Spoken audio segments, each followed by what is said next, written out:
At para naman sa ating balitang nakaka-good vibes sa mga commuters dyan, abay for sure, kung nasaan may bakante, doon po tayo. Ngunit, paano na lang kung sa pagsakay mo? Depende pala sa relationship status ang lugar kung saan ka uupo. Ang kwelang tagbo at pakulo ng isang konduktor ala Cupido, heto at panoorin. Eh, may sawa wala. Oh, dito ka. Upo ka na upo kung saan. Mahirap yung upo ka na upo kung saan. Maingit ka lang doon. Lahat ng single dito sa unang palapag.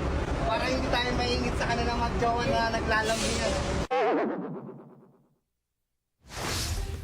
Kung kayo ay may kwentong kakaiba, mga kwento ng pag-ibig, storya na inspirasyon at pag-asa, maaari niyo itong ibahagi. Sumali sa ating Facebook group na Balitang A to Z. Panoorin ang replay ng ating programa at sundan ang ating social media pages. Hanapin ang Balitang A to Z. Ang ating pabaong quote of the night ay mula sa neuroscientist at author na si Abhijit Naskar. Ang sabi niya, ang iyong pagkakakilanlan ay hindi nakabase sa iyong pangalan at estado sa buhay, kundi sa iyong mga ginagawa.